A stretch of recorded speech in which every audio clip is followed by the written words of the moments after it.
Tamil Senior, December 1918. Get ready. 10 seconds.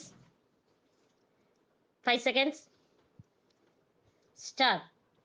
நீண்ட காலமாக பொருளாதார நிபுணர்களும் அரசியல்வாதிகளும் தொழிலாளி முதலாளி, ஏழை பணக்காரன், பாமரன், படித்தவன், பின்தங்கிய, முன்னேறிய பகுதிகள் இவை போன்ற வேறுபாடுகளை சுட்டி காட்டியுள்ளனர்.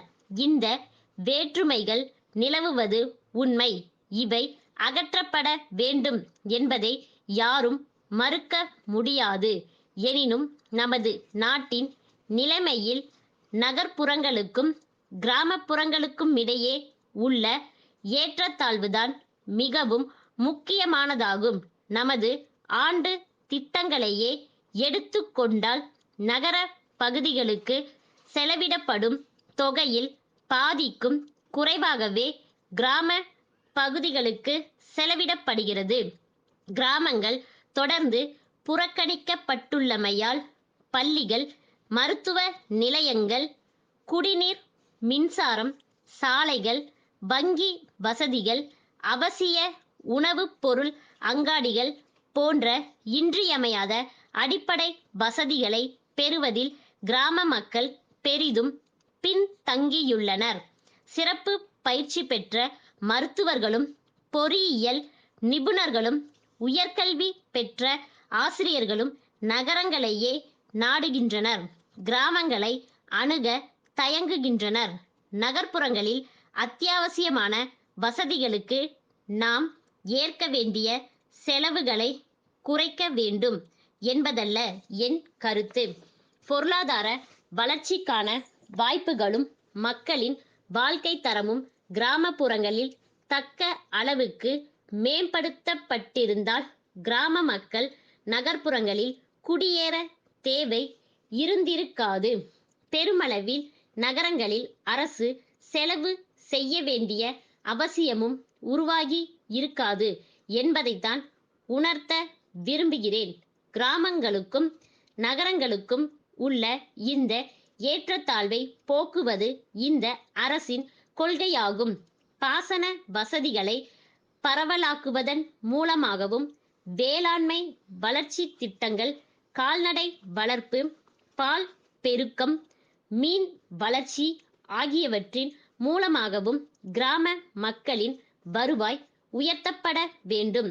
நடுத்தர சிறு பாசன ஆதாரங்களையும் சாலைகளையும் ஏற்படுத்தி பராமரித்தல், மண்வள பாதுகாப்பு, காடு வளர்ப்பு போன்ற பணிகளை பரவலாகவும் பெருமளவிலும் எடுத்து நடத்தி விவசாய வேலை இல்லாத காலங்களில் குறிப்பாக நிலமற்ற விவசாய தொழிலாளர்களுக்கு வேலைவாய்ப்பு அளிக்க வேண்டும். இந்த பின்னணியில் ஏற்கனவே அறிவித்துள்ளபடி நிலப்படை திட்டம் விரைவில் கொண்டு வரப்படும். சிறு தொழில், கிராம தொழில், குடிசை தொழில் வாயிலாக கிராமங்களில் தொழில் புரட்சியை ஏற்படுத்த வேண்டும். ஒவ்வொரு வருவாய் கிராமத்திலும் நியாய விலை கடைகளை அமைப்பது, சிறு விவசாயிகள், மீனவர்கள், கைத்தறி நெசவாளர்கள் போன்றவர்களுக்கு கடன் வசதியையும் விற்பனை வசதியையும் அளிப்பது கிராம குடிநீர் திட்டம்.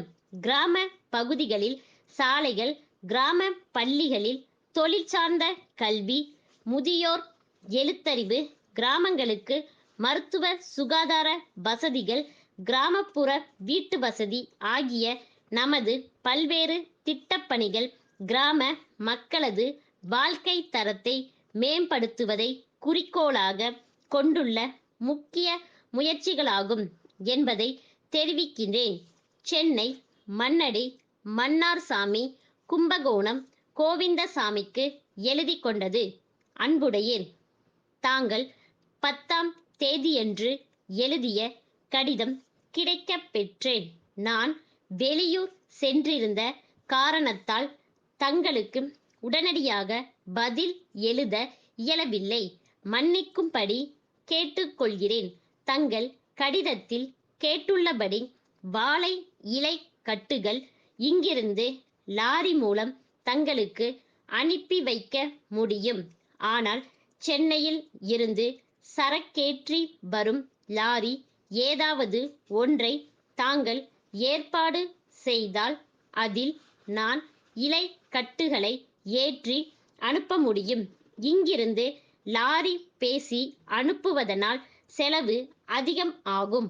மேலும் பல லாரிகளும் அங்கிருந்து வரும்போதே திரும்பி செல்லும்போது எடுத்து செல்வதற்கான சரக்குகளுக்கும் ஏற்பாடுகள் செய்து கொண்டு வருவதால் நம் வசதிக்கு ஏற்ப லாரி கிடைப்பது சிரமமாக இருக்கும். சரக்கை பற்றி தாங்கள் கவலைப்பட வேண்டிய அவசியம் இல்லை. தாங்கள் கேட்டுள்ளது போலவே பெரிய இலைகளாகவே அனுப்பி வைக்கிறேன். என்றைக்கு தங்களுக்கு சரக்கு வேண்டும் என்பதற்கும் தாங்கள் அங்கிருந்தே லாரி பேசி அனுப்ப முடியுமா என்பதற்கும் கடிதம் எழுதினால் அதன்படி சரக்குகள் அனுப்ப ஏற்பாடு செய்கிறேன். தங்கள் அன்புள்ள ஸ்டாப்.